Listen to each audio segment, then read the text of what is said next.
இன்றைக்கி நம்ம ஒரு கிட்டத்தட்ட பார்த்திங்கன்னா ஒரு 4 பேருக்கு ஒரு 3 பேருக்கு முட்டை குழம்பு வச்சுக்கலாம். நான் 4 முட்டை வேக போட்டிருக்கேன். முட்டை வேக போட்டு தான் நான் முட்டை குழம்பு வைக்க போகிறேன். இதில் பார்த்திங்கன்னா ஒரு 4 ஸ்பூன் எண்ணெய் ஊற்றிட்டு பட்டை சோம்பு கிராம்பு எல்லாமே போட்டுட்டு அதுக்கப்புறம் நான் ஒரு 200 கிராம் சின்ன வெங்காயம் போட்டிருக்கேன். கொஞ்சம் கருவேப்பிலை போட்டிருக்கேன். நல்லா வதங்கட்டும். இப்போ நம்ம ஒரு 1/4 கிலோ போல் தக்காளி போட்டிருக்கோம். தக்காளி வெங்காயம் வதங்குறதுக்கு நான் வந்து கல்லுப்பு போட்டிருக்கேன். கொஞ்ச நேரம் மூடி போட்டுருங்க, நல்லா வதங்கிடும்.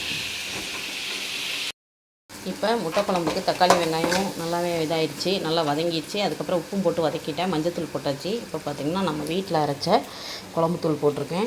இதில் ஒரு 4 ஸ்பூன் போட்டுக்கோங்க, நல்லாயிருக்கும். நான் சின்ன ஸ்பூனுக்கு தான் போடுறேன். போட்டு நல்லா வதக்கி விட்டு அதுக்கப்புறம் தேவையான தண்ணி ஊற்றிக்கலாம். இப்போ இந்தளவுக்கு தண்ணி ஊற்றியாச்சு. நமக்கு இந்தளவுக்கு குழம்பு தேவைப்படும். இன்னும் கொஞ்சம் நல்லா கொதிக்கணும்ல, மசால் வடை போயிட்டு அதுக்கப்புறம் அவிச்ச முட்டையை உரித்து கீரி போட்டுக்கலாம். சூப்பராக இருக்கும் முட்டை குழம்பு. முட்டை குழம்புலாம் தேங்காய் ஊற்றியாச்சு. இப்போ நம்ம நல்லா கொதித்து வந்ததுக்கப்புறம் முட்டையை போட்டுக்கலாம். இப்போ நம்ம முட்டை குழம்புக்கு பார்த்திங்கன்னா நான் வந்து ஒரு கூட்டு செய்ய போகிறேன். கூட்டு செய்கிறோம். இப்போ என்னென்னு பார்த்திங்கன்னா கடலைப்பருப்பும் பீட்ரூட்டும் போட்டு ஒரு கூட்டு. நான் இது வந்து கொஞ்சமாக உப்பு போட்டு ஒரு 1/2 டம்ளர் தண்ணி வச்சு ஒரு 2 விசில் விட்டு வேக வச்சு வச்சுருக்கேன். இப்போ அதுக்கு தாளிப்பு போட்டுக்கலாம். இப்போ ஒரு 2-3 ஸ்பூன் எண்ணெய் ஊற்றிட்டு கடுகு உளுந்து போட்டுட்டு வெங்காயம் போட்டு கருவேப்பிலை போட்டுருக்கேன். நல்லா ஓரளவு வதங்கினா போதும். இப்போ பீட்ரூட் எடுத்து போட்டுக்கலாம். இப்போ பீட்ரூட்டு கடலைப்பருப்பு வெங்காயம் நல்லா வதங்கிடுச்சு. இப்போ கொஞ்சம் தண்ணி இருக்குது, கொஞ்சமாக மஞ்சத்தூள் சேர்த்துக்கலாம். நான் இப்படி தான் பீட்ரூட்டு கூட்டு செய்வேன். கடலைப்பருப்பு பாசிப்பருப்பு கூட போட்டுக்கலாம். இது ஒரு 3/4 ஸ்பூன் போல் சாம்பார் தூள் போட்டுக்கோங்க, டேஸ்ட்டாக இருக்கும். இப்போ பீட்ரூட்டில் நம்ம சாம்பார் பொடி எல்லாமே போட்டாச்சு. இப்போ நல்லாவே தண்ணி வற்றிடுச்சு. கொஞ்சமாக தேங்காய் பூண்டு அரைச்சி கொஞ்சமாக போட்டுக்கலாம், ரொம்ப போடக்கூடாது.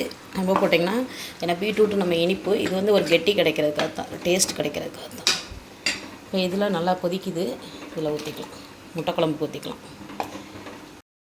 இப்போ வெங்காயம் நல்லா வதங்கிடுச்சு பாருங்கள். எண்ணெயில் வரமிளகாய் நல்லா வதங்கிடுச்சு, பொன்னிறமாக வந்துடுச்சு. இந்த மாதிரி ப்ரௌன் கலரில் வந்தோடனே இப்போ கீரை எடுத்து போட்டுக்கலாம். நல்லா உப்பு போட்டு தண்ணி தெளிக்க வேண்டாம். உப்பு போட்டு ஜீரகம் வெள்ளைப்பூடு தட்டி போட்டு அதுக்கப்புறம் லாஸ்ட்டில் தேங்காய் பூ போட்டு நம்ம கொஞ்சமாக உப்பு சேர்த்துக்கலாம். அதுக்கப்புறம் நல்லா வதக்கி விட்டுக்கலாம். இப்போ அதுக்கப்புறம் தண்ணி ஊற்றணும், ஒரு 1/2 டம்ளர் போல். இப்போ நல்லா கீரை பாருங்கள் நல்லா வதங்கிட்டுருக்கு. எவ்வளோ இருந்துச்சு பாருங்கள், வதங்கினோன்னா சுருங்கிடும். இப்போ நான் ஒரு 1/2 ஸ்பூன் போல் சின்ன ஜீரகம் போட்டுக்கிறேன். இப்போ நான் ஒரு 4 பல் பூண்டு தட்டி போட்டுக்கிறேன். அதுக்கப்புறம் பார்த்திங்கன்னா நான் இந்த பக்கம் ஒரு 1/2 டம்ளர் சின்ன டம்ளருக்கு தண்ணி ஊற்றிக்கலாம். நல்லா வேகணும். முருங்கைக்கீரை எவ்வளோக்கெவ்வளோ முருங்கைக்கீரை அகத்திக்கீரையெல்லாம் நல்லா வெந்தால் தான் நல்லா டேஸ்ட்டாக இருக்கும். நம்ம தேங்காய் பொடி பண்ணி தூள் பண்ணிக்கலாம். இப்போ முருங்கைக்கீரை பொரியல் பாருங்கள் சூப்பராக ரெடி ஆகிடுச்சு. இப்போ சூப்பரான முருங்கைக்கீரை பொரியல் ரெடி ஆகிடுச்சு பாருங்கள். கொஞ்சம் தான் தண்ணி இருக்குது. இப்போ நம்ம தேங்காய் பூ போட்டுக்கலாம். தண்ணி அப்படியே வற்றினோன்னே நம்ம வந்து தேங்காய் பூ போட்டுட்டாச்சு.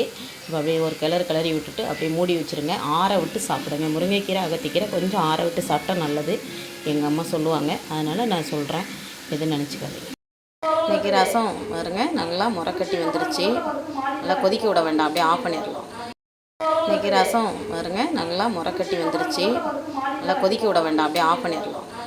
இன்றைக்கி நம்ம ரசம் வச்சுக்கலாம். ரசம் பார்த்திங்கன்னா நான் வந்து 3 தக்காளி எடுத்துருக்கேன். இப்போ தக்காளி விலை கம்மியாக இருக்கனால தக்காளி ரசம் மாதிரியே வச்சிடுறது. கொஞ்சமாக மட்டும் புளி சேர்த்தா கொஞ்சம் நல்லாயிருக்கும். அதனால் நான் கொஞ்சமாக புளி சேர்த்துருக்கேன்.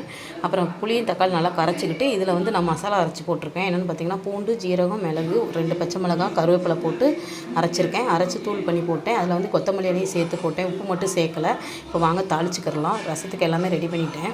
இப்போ தாளிப்புக்கு எண்ணெய் ஒரு 1/2 ஸ்பூன் ஊற்றிருக்கேன். கொஞ்சம் கடுகு உளுந்து சேர்த்துக்கலாம். அதுக்கப்புறம் நான் வந்து வெந்தயம் சேர்ப்பேன் ரசத்துக்கு, ரொம்ப நல்லாயிருக்கும். இப்போ ஒரு 10-20 வெந்தயம் சேர்த்துப்பேன். இப்போ ஒரே ஒரு வரமிளகாய் மட்டும் போட்டுக்கலாம். ஏன்னா நான் வந்து பச்சை மிளகாய் அரைச்சி போட்டேன். இப்போ கருவேப்பிலை சேர்த்துக்கலாம். இப்போ நல்லா வெடிச்சிருச்சு.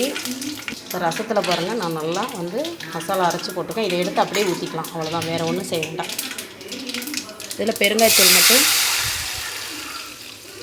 பெருங்காயத்தூள் மஞ்சத்தூள் உப்பு மட்டும் சேர்த்துட்டு முறைக்கட்டினோடனே சூப்பரான நமக்கு தக்காளி புளி போட்டு ரசம் மிளகு ரசம் ரெடி ஆகிடுச்சு. ரசம் செஞ்சு பாருங்கள், ரொம்ப டேஸ்ட்டாக இருக்கும். இப்போ நான் உப்பு மஞ்சத்தூள் போட்டேன். இப்போ பெருங்காயத்தூள் மட்டும் கரெக்டாக சேர்த்துக்கோங்க. ரசத்துக்கு பெருங்காயத்தூள் சேர்த்திங்கன்னா ரொம்ப சூப்பராக இருக்கும். இப்போ சுரக்காய் கூட்டு பாருங்கள் சூப்பராக ரெடி ஆகிடுச்சு. இந்த மாதிரி ரெடியானால் போதும். இப்போ நல்லா வெந்துருச்சு சுரக்காய். இது நம்ம வந்து தோசை இட்லி எதுக்குனாலும் வச்சு சாப்பிட்லாம். சுரக்காய் கூட்டு சாப்பிடாதவங்களுக்கு இந்த மாதிரி செஞ்சு கொடுங்க. காரசாரமாக லெமன் சாதத்துக்குலாம் இது ரொம்ப டேஸ்ட்டாக இருக்கும். நம்ம சுரக்காய் கூட்டு இறக்கிடலாம்.